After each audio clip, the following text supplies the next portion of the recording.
Olá, ouvintes do canal Hora Tranquila. Nós queremos agradecer a todos vocês por estarem sempre acompanhando conosco os estudos a cada dia, as reflexões, momento de oração. Nós queremos agradecer a todos que são inscritos no canal Hora Tranquila no YouTube, que clicam no dedinho de joinha, e também agradecer a vocês que nos enviam algumas perguntas. E nós vamos então hoje, nesse momento que nós teremos, responder, comentando aqui duas questões que nos foram trazidas. A primeira questão foi uma irmã que perguntou o que é a novilha vermelha. É tanta coisa que nós vemos, nas redes sociais falando a respeito dessa novilha vermelha.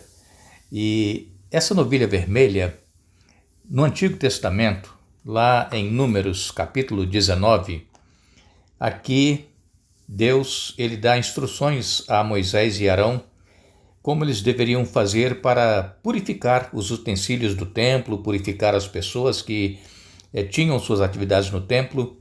E então vou ler alguns versículos de Números 19, a partir do primeiro versículo diz assim: O Senhor disse a Moisés e a Arão: Esta é uma prescrição da lei que o Senhor ordenou.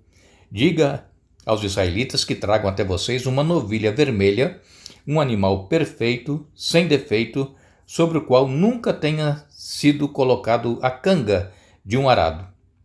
Entretanto, entreguem a novilha ao sacerdote Eleazar, ele a levará para fora do acampamento e na presença dele, do sacerdote, a novilha será morta. Eleazar pegará com o dedo um pouco do sangue e dele aspergirá 7 vezes na direção da entrada da tenda do encontro.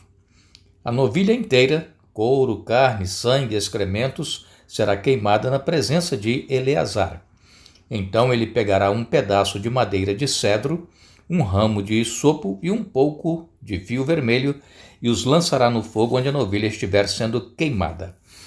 Você pode ler o capítulo 19 falando a respeito de como eles deveriam proceder para a purificação das pessoas e também dos utensílios.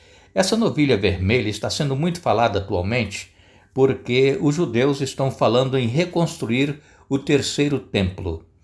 O primeiro templo foi o templo de Salomão, que foi destruído pelos babilônios, e depois o templo foi reconstruído.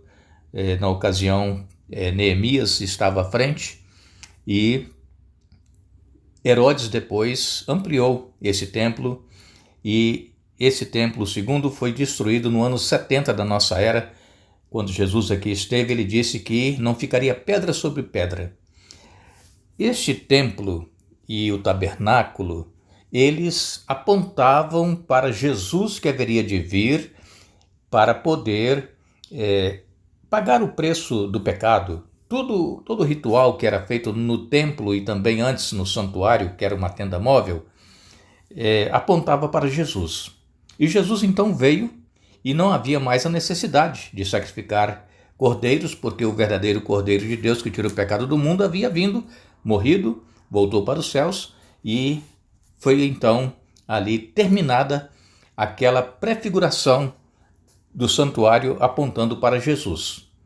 E então os judeus hoje falam em construir o terceiro templo, que vai se cumprir a profecia, mas nós não temos nenhuma profecia que fala do terceiro templo.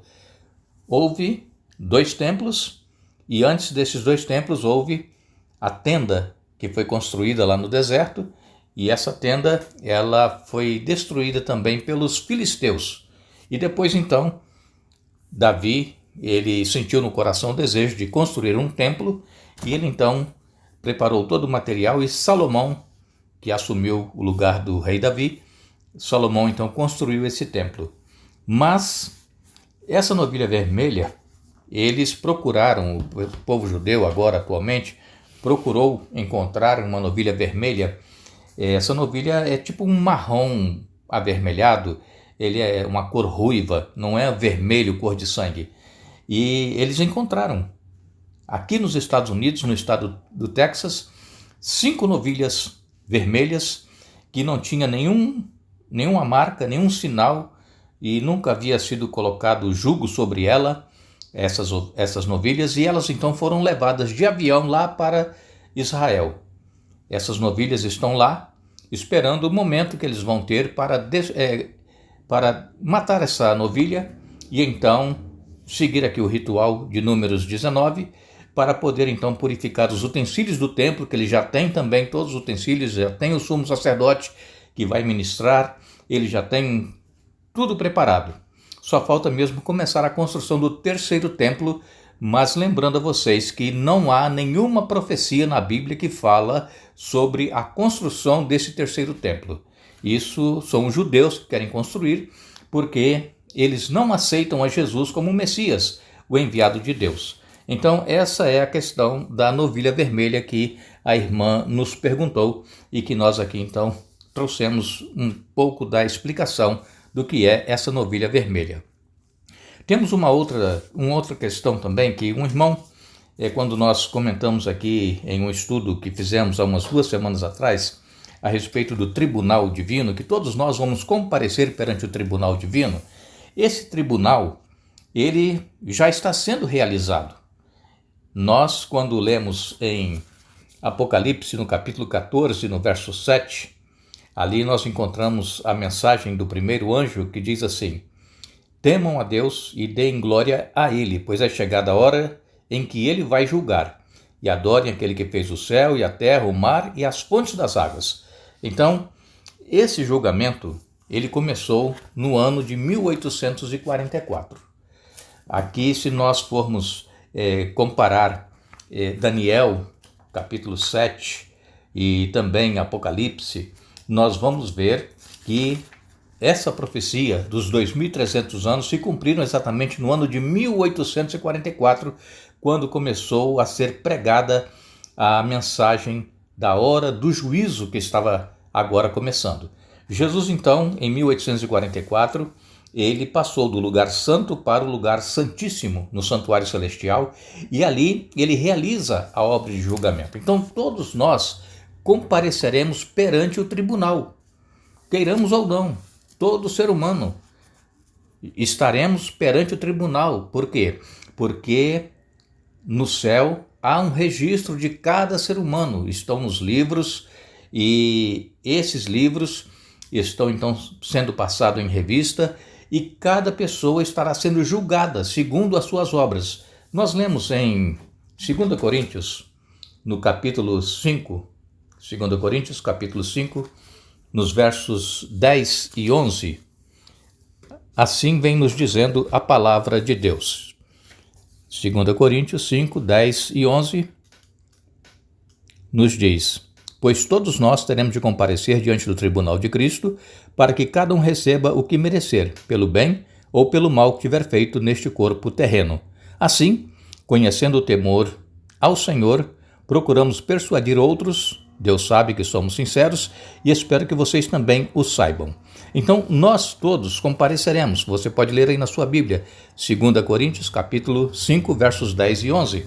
Mas nós temos também, na palavra de Deus, em Mateus, no capítulo 16, Mateus 16, verso 27, vem nos dizendo assim: pois o Filho do Homem virá na glória de seu Pai, com os seus anjos, e então recompensará cada um de acordo com o que tenha feito.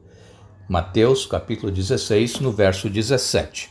Temos também em Apocalipse, no capítulo 22 e no verso 12, o apóstolo João escreveu: eis que venho cedo, e o meu galardão está comigo para dar a cada um segundo a sua obra.